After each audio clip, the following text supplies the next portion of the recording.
Guys, this is our channel Mr. SK. இன்றைக்கி நம்ம பார்க்க போகிற டாபிக் டெப்ரிசியேஷன் பேசிக் கான்செப்ட்ஸ். அதில் தமிழில் எல்லாத்தையும் நம்ம எக்ஸ்பிளைன் பண்ண போகிறோம். ஓகே, நம்ம வீடியோக்குள்ளே போகலாம்.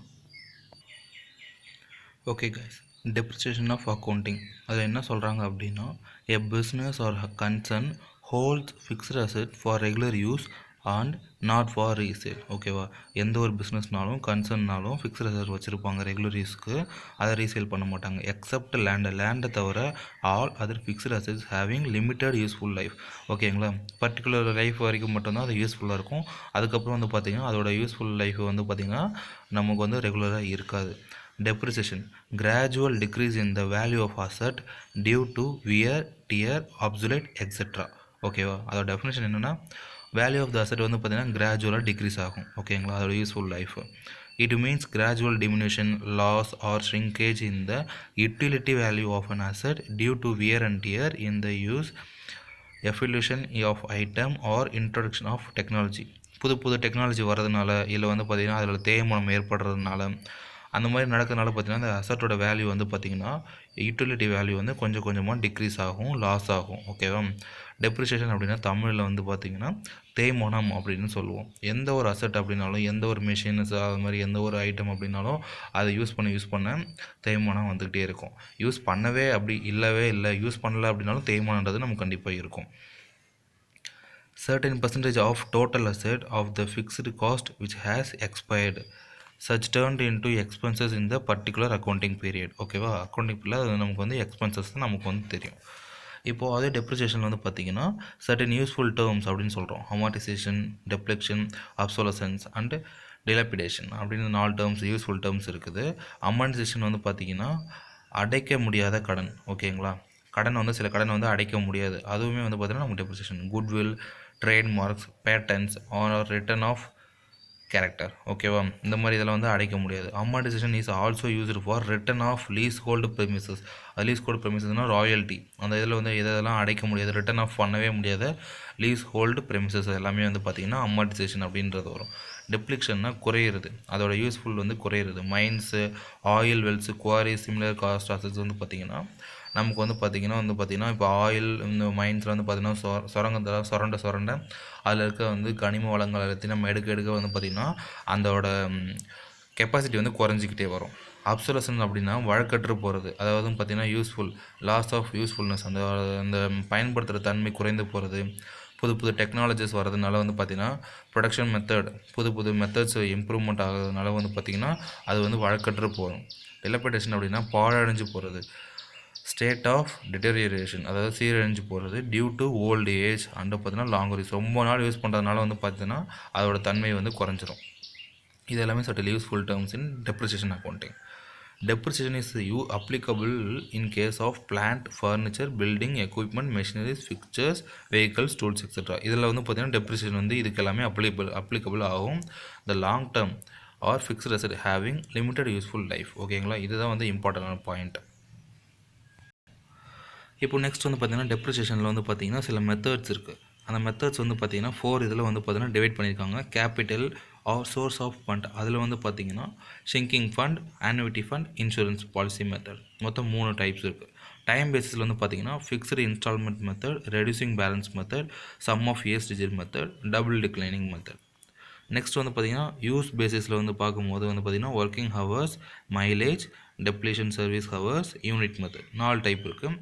ப்ரைஸ் பேசிஸில் வந்து பார்த்திங்கன்னா revaluation, repairs, provision method, 4 type இருக்குது. 4 டைப்புமே நம்ம ஒன்று எக்ஸ்பிளைன் பண்ணி பார்க்கலாம். அதே மாதிரி வந்து பார்த்திங்கன்னா depreciation as per property plant equipment, அது வந்து அக்கௌண்டிங் ஸ்டாண்டர்ட் 10 வந்து பார்த்திங்கன்னா நமக்கு வந்து புக்கில் லாஸ்ட்டில் இருக்குது. அதாவது பார்த்திங்கன்னா பேஜ் நம்பர் 550 இருக்குது. கம்ப்ளீட் சாப்டரே இருக்குது அக்கௌண்டிங் ஸ்டாண்டர்டை பற்றி. அதில் ஏஎஸ் ஸ்டாண்டர்ட் பற்றி நமக்கு வந்து ஃபுல்லாக எக்ஸ்பிளைன் பண்ணியிருப்பாங்க. நம்ம அதிலேயே பார்த்து தெரிஞ்சுக்கலாம், இதுலேயும் ஓரலாக வந்து பார்த்து தெரிஞ்சுக்கலாம். இப்போ வந்து பார்த்திங்கன்னா காசஸ் ஆஃப் டெப்ரிசியேஷன் எதனாலலாம் ஏற்படுது? Internal causes, external causes. ஓகேங்களா, இன்டர்னல் காசஸ் அப்படின்னா டியர் அண்ட் வியர், அன்றாட பயன்பாட்டில் ஏற்படும் சேதம். டெய்லியும் யூஸ் பண்ணுறதுனால சில சேதங்கள் ஏற்படலாம். Plant, machinery, furniture, motor vehicles etcetera suffering from loss of utility due to vibration, chemical reaction, and handling rusting ஓகேங்களா.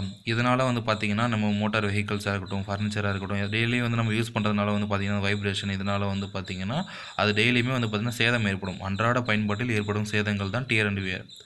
டெப்ளிஷன் அப்படின்னா நமக்கு வந்து டெய்லியுமே வந்து பார்த்திங்கன்னா குறையும். அதோட இது வந்து பார்த்திங்கன்னா utility or resources of wasting assets like mines. அது வந்து பார்த்திங்கன்னா இந்த மைன்ஸ் ஆயில் வந்து வெல்ஸ்லாம் வந்து பார்த்திங்கன்னா டெய்லி எடுக்கும்போது decrease with regular extraction. External வந்து பார்த்திங்கன்னா அப்சோலசன்ஸ் வழக்கற்று போகிறது, அதை நம்ம முன்னாடியே சொல்லியிருக்கோம். அதுக்கப்புறம் வந்து பார்த்திங்கன்னா inaccuracy change in the scale of production or volume of activities may lead discarding on restrictions may result in discard of asset. ஓகேங்களா. டைம் எலமெண்ட் டைம் பேசிஸில் வந்து பார்த்திங்கன்னா சில டெப்ரிசியேஷன்லாம் வந்து காசு ஆகுது. ஸோ நம்ம இது எல்லாமே வந்து பார்த்திங்கன்னா டெப்ரிசியேஷன் எதனால் ஏற்படுதுன்றதை பற்றி நமக்கு இதில் சொல்லியிருக்கிறாங்க. நாலாவது வந்து பார்த்திங்கன்னா அப்நார்மல் அக்கரன்சஸ். இப்போ வந்து ஏதாவது ஆக்சிடென்ட் ஆகுது, ஃபயர் ஆகுது, இல்லை நேச்சுரலாக வந்து பார்த்திங்கன்னா ஏதாவது சுனாமி எதனா ஃப்ளட் எதனா வருது, அதனால் ஏற்படுற டேமேஜஸ் எல்லாமே வந்து பார்த்திங்கன்னா அப்நார்மல். ஓகேங்களா. அசட் வந்து ஃபுல்லி இல்லை பார்ட்லி டேமேஜ் ஆகும். As a result of effectiveness the asset is affected and reduces. அதனால் வந்து பார்த்திங்கன்னா அந்த யூட்டிலிட்டி வந்து பார்த்திங்கன்னா குறையும். ஓகேங்களா. அந்த இதோட எஃபெக்ட் வந்து குறையும். ஸோ அதை வந்து பார்த்திங்கன்னா நம்ம அப்நார்மல் அக்கரன்ஸ் அப்படின்னு சொல்கிறோம். இப்போது நம்ம வந்து சில மெத்தட்ஸ் பார்த்தோம். அதில் வந்து 3 மெத்தட்ஸுக்கு வந்து நமக்கு புக்கில் எக்ஸ்பிளைன் பண்ணியிருக்காங்க. ஃபஸ்ட்டு ஒன்று பார்த்திங்கன்னா fixed or equal instalment or straight line method. ஓகேங்களா. இப்படி தான் நம்ம சொல்லுவாங்க. Straight line method, equal instalment or fixed instalment அப்படின்னாவே நமக்கு வந்து இந்த மெத்தட் தான் நமக்கு ஞாபகம் வரணும். அதாவது பார்த்திங்கன்னா a fixed portion of the cost of a fixed asset is allocated and charge as a periodic depreciation. ஓகேவா. Fixed portion or a fixed asset. ஓகேவா. அதை வந்து பார்த்திங்கன்னா நம்ம சொல்கிறாங்க. இதுக்கு வந்து ஒரு ஃபார்முலா இருக்குது. இந்த ஃபார்முலா வந்து எப்படி பண்ணுறதுன்னா depreciation is equal to V minus S divide by N. V அப்படின்னா நமக்கு வந்து value of the total value of the asset, total cost. எஸ்ன்றது வந்து பார்த்திங்கன்னா ஸ்கிராப் வேல்யூ. அந்த ஸ்கிராப் வேல்யூ நம்ம கொஷின்லேயே கொடுத்துருவாங்க. என்னன்றது estimated life of the asset, எவ்வளோ எஸ்டிமேட்டட் லைஃப். இப்போது இதை பேஸ் பண்ணி நமக்கு வந்து என்ன கொடுத்துருக்குறாங்க அப்படின்னா ஒரு இல்லுஸ்ட்ரேஷன் கொடுத்துருக்குறாங்க.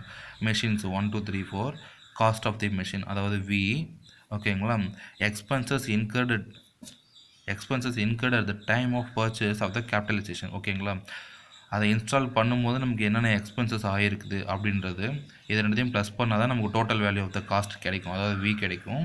இங்கே வந்து பார்த்திங்கன்னா ரெசிடியூவல் வேல்யூனா ஸ்கிராப் வேல்யூ, அதாவது வி மைனஸ் எஸ்ன்றோம்னா அந்த எஸ் தான் இது. எக்ஸ்பெக்டட் யூஸ்ஃபுல் லைஃப் வந்து பார்த்திங்கன்னா இது வந்து என்ன கொடுத்துருக்குறாங்க. இப்போ வந்து பார்த்திங்கன்னா நமக்கு வந்து இப்போ machine numbers, cost of the machine அப்படின்னு சொல்லியிருக்காங்க. இப்போ எக்ஸ்பென்சஸ் இது ரெண்டுத்தையும் கொடுத்துருக்குறாங்க. ஸோ இப்போ இப்போ வந்து பார்த்திங்கன்னா 1 2 3 4 இது வந்து இதை கொடுத்துருக்குறோம், இது வந்து இங்கே கொடுத்துருக்கோம். இதையும் இந்த expenses incurred at the time of purchase வந்து பார்த்திங்கன்னா ரெண்டும் சேர்த்து போட்டால் தான் நமக்கு வந்து பார்த்திங்கன்னா total cost of the asset கிடைக்கும். ஸோ இது ரெண்டையும் ஆட் பண்ணி நம்ம இங்கே இந்த காலமில் போடணும். எஸ்டிமேட்டட் வேல்யூ நமக்கு எஸ்ன்னு கொடுத்துருக்குறாங்க. அதை 4 மெஷின் நம்பர்ஸ்க்கும் இங்கே நம்ம போட்டுக்கிறோம். யூஸ்ஃபுல் லைஃப்ஸ் வந்து நம்ம இங்கே போட்டுக்கிறோம். ஓகேவா. இப்போ இங்கே வந்து என்ன பண்ணுறோன்னா இப்போது இந்த இதில் தான் நமக்கு இந்த ஃபார்முலாவை அப்ளை பண்ணுறோம். V minus S divide by என்னன்றதை போடுறோம். நமக்கு வந்து வின்றது இது தான் total value of the cost. எஸ்ன்றது ஸ்கிராப் வேல்யூ, ரெசிடியல் வேல்யூ இங்கே இருக்குது. இது வந்து என். ஓகேங்களா. இது மைனஸ் இது டிவைட் பை இது போடுறோம். அப்போ நமக்கு இந்த வேல்யூ கிடைக்குது. இப்போ இங்கே வந்து பார்த்திங்கன்னா ரேட் ஆஃப் த டெப்ரிசியேஷன் போடுறதுனால நமக்கு என்ன பண்ணுறாங்கன்னா இதோட பர்சன்டேஜ் கால்குலேட் பண்ணுறாங்க. அதாவது வந்து depreciation divide by total cost into 100% போட்டோம்னா நமக்கு வந்து பார்த்திங்கன்னா ரேட் ஆஃப் டெப்ரிசியேஷன் கிடைச்சிரும். ஸோ இதே தான் வந்து 4 மெஷின்ஸ்க்குமே அப்ளைக்கபிள் பண்ணுறோம். ஓகேவா. இப்போ நெக்ஸ்ட் இல்லுஸ்ட்ரேஷன் அது வந்து பார்த்திங்கன்னா இல்லுஸ்ட்ரேஷன் 17. அதில் வந்து என்ன சொல்கிறாங்கன்னா மெஷின்ஸ் பர்ச்சேஸ்டு 7 lakhs 7 lakhsக்கு வாங்கியிருக்காங்க. Expenses incurred on its cartage and installation பண்ணும்போது 3 lakhs செலவாயிருக்கு. ஸோ மொத்தமாக ப்ளஸ் பண்ணும்போது நம்ம டோட்டல் காஸ்ட் கிடைக்கும். 7 lakhs + 3 lakhs is equal to 10 lakhs. இதுதான் நம்மளோட வி, அதாவது total cost of the asset. Calculate the amount of depreciation. ஓகேவா. அமௌண்ட் ஆஃப் டெப்ரிசியேஷன் வந்து 20% பெர் ஆனம். ஒரு வருஷத்துக்கு 20% வந்து டெப்ரிசியேஷன் ஆகுது. According to straight line method, previous method தான். For the first year ending, ஒரு வருஷம் எப்போ முடியுதுன்னா 31st March 2014 முடியுது. இந்த மிஷின் பர்ச்சேஸ், இப்போ இந்த மிஷினை எப்போ பர்ச்சேஸ் பண்ணியிருக்காங்கன்னு அப்படின்னு நமக்கு தெரிஞ்சால் மட்டும்தான் நமக்கு இதோட யூஸ்ஃபுல் லைஃப் கிடைக்கும். இப்போ இந்த மிஷின் வந்து பார்த்திங்கன்னா April 1 வாங்கியிருக்காங்க அப்படின்னா, ஓகேவா, 4 கேட்டகரி கொடுத்துருக்குறாங்க. இப்போ April 1 2013 வாங்கியிருந்தாங்க அப்படின்னா நமக்கு வந்து பார்த்திங்கன்னா total value of the cost வந்து பார்த்திங்கன்னா 10 லேக்ஸு. இந்த டெப்ரிசியேஷன் வந்து பார்த்திங்கன்னா ஒரு வருஷத்துக்கு 20% ஆகுது. இப்போ இந்த மிஷின் வந்து பார்த்திங்கன்னா April 1, 2013 வாங்கியிருக்காங்க. ஸோ April to March 31, 2014 வந்து பார்த்திங்கன்னா 1 year, அதாவது 12 மந்த்து. 12/12 போட்டோம் அப்படின்னா நமக்கு வந்து பார்த்திங்கன்னா இதில் கிடைக்கிறது தான் வந்து பார்த்திங்கன்னா அமௌண்ட் ஆஃப் டெப்ரிசியேஷன். ஓகேவா? இப்போ இது ஜூலை 1 வாங்கியிருக்காங்கன்னா July, August, September, October, November, December, January, February, March, அதாவது 9 மந்த்ஸ் நமக்கு வருது. ஸோ அதோட கண்டினியூட்டி பார்க்குறோம். இப்போ ஜூலை 1னா நமக்கு 9 மந்த் வருது. So total value of the cost into depreciation percentage, rate of depreciation into 9/12 போட்டோம்னா நமக்கு 1,50,000. இதுதான் அமௌண்ட் ஆஃப் டெப்ரிசியேஷன். இப்போ வந்து அக்டோபர் 1 வாங்கியிருந்தோம் அப்படின்னா October, December, January, February, March, இப்போ நமக்கு வந்து 6 மந்த் கிடைக்கிது. இப்போ வந்து 6 மந்த்னா டோட்டல் வேல்யூ த காஸ்ட் இன் 20%, 6/12. இங்கே ஜனவரியில் வாங்கினா ஜான், பிப்ரவரி, மார்ச் 3 மந்த் வருது. ஸோ இங்கே 3/12ன்னு வரும். ஸோ இதுதான் அமௌண்ட் ஆஃப் டெப்ரிசியேஷன். ஓகேவா? நெக்ஸ்ட் நம்ம பார்க்க போகிற மெத்தட் வந்து பார்த்திங்கன்னா ரிட்டர்ன் டவுன் வேல்யூ மெத்தட். அந்த ரிட்டர்ன் டவுன் வேல்யூ மெத்தட் வந்து டிமினிஷிங் பேலன்ஸ்னு சொல்லுவாங்க, இல்லை ரெடியூசிங் பேலன்ஸ் மெத்தட் அப்படின்னு சொல்லுவாங்க. இதில் வந்து பார்த்திங்கன்னா fixed percentage of the original cost. ஓகேவா? அதாவது ஒரு ஒரிஜினல் காஸ்ட் இருக்கும், அதுக்கு ஒரு ஃபிக்ஸ்டு பர்சன்டேஜ் வந்து கொடுத்துருவாங்க 10%ன்னு. அதே ஃபிக்ஸ்டு பர்சன்டேஜ் தான் வந்து நமக்கு பார்த்திங்கன்னா ஃபஸ்ட் இயருக்கு வந்து கால்குலேட் பண்ணுவோம். சப்ஸ்கியூண்ட் இயர்ஸ்லேயும் வந்து பார்த்திங்கன்னா 7% தான் நம்ம எடுத்து ரிட்டர்ன் டவுன் வேல்யூவாக நம்ம வந்து பண்ணுவோம். ஓகேவா? the rate of allocation is constant. அந்த fixed percentage என்றது constant, but the amount allocated for the every year gradually decreases. ஓகேவா? இப்போ நம்ம வந்து இந்த ப்ராப்ளமில் பார்க்குறோம். இப்போ வந்து பார்த்தீங்கன்னா illustration 18 என்ன சொல்கிறாங்கன்னா on 1/1/2011 a machine was purchased for 1 lakhs and 50,000 paid for installation. ஓகேவா? டோட்டல் காஸ்ட் வந்து பார்த்தீங்கன்னா 1,50,000. ஓகேவா? 1,50,000 assuming that the rate of depreciation 10% on reducing balance method. Reducing balance method means reducing balance method. ஓகேவா? 10% fixed. ஓகேவா? rate of depreciation வந்து 10%. calculate the amount of depreciation up to 31/12/2013. ஓகேவா? So 11ல் வாங்கியிருக்கிறாங்க, நம்ம 2013 வரைக்கும் கேட்டிருக்காங்க. 11 1 + 50 1,50,000, 10% டிப்ரிசியேஷன். இப்போ 10% போட்டோம்னா நமக்கு 15,000 வரும். ஸோ வந்து பார்த்திங்கன்னா இதில் 1,15,000லேருந்து 15,000 மைனஸ் பண்ணும்போது 1,35,000 வருது. ஸோ இது க்ளோசிங் பேலன்ஸ் 2012. நெக்ஸ்ட் இயரோட ஓப்பனிங் பேலன்ஸ் இதுவாக வந்துடும். இதுக்கு 10% போட்டோம்னா 13,500. இதையும் மைனஸ் பண்ணும்போது நமக்கு 1,21,500 கிடைக்கும். இது வந்து closing book value. Next year opening value 2013க்கு வந்து பார்த்திங்கன்னா 10% போட்டோம்னா 12,150 கிடைக்குது. இதை வந்து நம்ம இதில் மைனஸ் பண்ணும்போது நமக்கு என்ன கிடைக்குதுன்னா நமக்கு இந்த வேல்யூ கிடைக்குது. ஓகேங்களா? இப்போ நோட்டில் என்ன கொடுத்துருக்காங்கன்னா cost of the purchase and installation purchase, அதாவது அந்த 1,50,000 50,000 ப்ளஸ் பண்ணோன்னா நமக்கு 1,50,000 வருது. ஸோ அதை நமக்கு இங்கே எக்ஸ்பிளைன் பண்ணியிருக்கிறாங்க. ஸோ இந்த மாதிரி தான் நமக்கு வந்து பார்த்திங்கன்னா ரிட்டர்ன் டவுன் வேல்யூனா ஃபிக்ஸ்டு பர்சன்டேஜ் ஆஃப் காஸ்ட் வந்து பார்த்திங்கன்னா நமக்கு வந்து பர்சன்டேஜ் வந்து காஸ்ட் வந்து ஃபிக்ஸ்டாக இருக்கும், கான்ஸ்டண்ட்டாக இருக்கும். நம்ம அதை வந்து நம்ம சிமிலராக எல்லா இயருக்கும் நம்ம வந்து ஃபாலோ பண்ணிக்கணும். நம்ம மைனஸ் பண்ணுற வேல்யூவை நெக்ஸ்ட் இயர் ஓப்பனிங் வேல்யூவை நம்ம எடுத்துக்கணும். ஓகேவா? Next method sum of the units method. இதில் வந்து என்ன சொல்லியிருக்கிறாங்க அப்படின்னா நமக்கு சிம்பிள் தான். இப்போ டோட்டல் ப்ரொடக்ஷன் இருக்குல்ல, டோட்டல் ப்ரொடக்ஷன் அதை வந்து பார்த்திங்கன்னா நமக்கு வந்து ஒரு இயர் இருக்குல்ல, அந்த பர்டிகுலர் இயரில் எவ்வளோ யூனிட்ஸ் இருக்குது டிவைடட் பை ஓகேவா, இந்த இயரில் எவ்வளோ யூனிட்ஸ் இருக்குது divided by total production into depreciation amount. ஓகேங்களா? இப்போ ப்ராப்ளம் பார்க்கும்போது உங்களுக்கு புரியும். இப்போ வந்து பார்த்திங்கன்னா machine was purchased 60 lakhs, estimated life of வந்து பார்த்திங்கன்னா 10 years, ரெசிடுவல் வேல்யூ அதாவது ஸ்கிராப் வேல்யூ வந்து 4 lakhs, expected production of the machine வந்து 2 lakhs, expected production its useful லைஃப்பில். ஓகேவா? இப்போ வந்து பார்த்திங்கன்னா இயர் 1 to 2ல் வந்து இவ்வளோ ப்ரொடக்ஷன், 3 to 6ல் இவ்வளோ ப்ரொடக்ஷன், 7 to 10ல் இவ்வளோ ப்ரொடக்ஷன் அப்படின்னு சொல்லியிருக்காங்க. இப்போ வந்து applying sum of the units method கொடுத்துருக்குறாங்க. ஓகேவா? இப்போ இயர் 1 to 2ல் நமக்கு எவ்வளோ ப்ரொடக்ஷன் 2 lakhs, டோட்டல் ப்ரொடக்ஷன் வந்து 20,000, டோட்டல் ப்ரொடக்ஷன் 2 lakhs. அப்போது 20,000 டிவைட் பை 2 lakhs. இப்போ இது வந்து டெப்ரிசியேஷன் வேல்யூ, அதாவது மெஷின் வந்து 60 lakhs வாங்கியிருக்காங்க, ஸ்கிராப் வேல்யூ வந்து நமக்கு வந்து 4 lakhs வந்திருக்கு. ஸோ 60 - 4 lakhs நம்ம இங்கே போட்டுக்கிறோம். ஸோ அதோட அமௌண்ட் தான் வந்து இங்கே டெப்ரிசியேஷனில் நமக்கு வந்து இது கால்குலேட் பண்ணால் வந்துடும். நெக்ஸ்ட் வந்து 3 to 6 இயர் அதில் வந்து பார்த்தீங்கன்னா ப்ரொடக்ஷன் வந்து 15,000, total production 2 lakhs.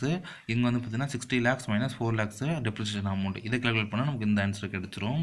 Next year 7 to 10 வந்து பார்த்தீங்கன்னா 25,000 வந்து ப்ரொடக்ஷன் கிடைக்குது. டோட்டல் ப்ரொடக்ஷன் வந்து 2 lakhs. இங்கே வந்து பார்த்தீங்கன்னா நமக்கு வந்து மிஷின் காஸ்ட் வந்து பார்த்தீங்கன்னா பர்ச்சேஸ் வந்து 60 lakhs, ஸ்கிராப் வேல்யூ அதே 4 lakhs. இதை நமக்கு வந்து கால்குலேட் பண்ணால் நமக்கு இந்த ஆன்சர் கிடைச்சிரும். So sum of the units method வந்து நம்ம இப்படி தான் கால்குலேட் பண்ணணும். ஸோ நெக்ஸ்ட் வந்து பார்த்தீங்கன்னா நமக்கு வந்து இல்லுஸ்ட்ரேஷன் 20ல் வந்து பார்த்தீங்கன்னா மெஷினரி அக்கௌண்ட்ஸ் பேஸ் பண்ணி வர டெப்ரிசியேஷன் ப்ராப்ளம்ஸ் எல்லாத்தையும் நம்ம வந்து நெக்ஸ்ட் வீடியோஸில் நம்ம பார்க்கலாம். ஸோ இந்த வீடியோஸில் வந்து பார்த்தீங்கன்னா நமக்கு பேசிக் கான்செப்ட்ஸு, அதில் இருக்க சில மெத்தட்ஸோட சிம்பிள் ப்ராப்ளம்ஸ் நம்ம பார்த்துருக்குறோம்.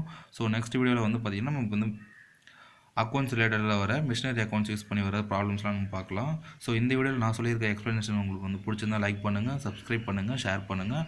நெக்ஸ்ட் வீடியோவில் நம்ம வந்து பார்த்திங்கன்னா இல்லுஸ்ட்ரேஷன் 20 அதெல்லாம் நம்ம பார்க்கலாம். Thank you guys.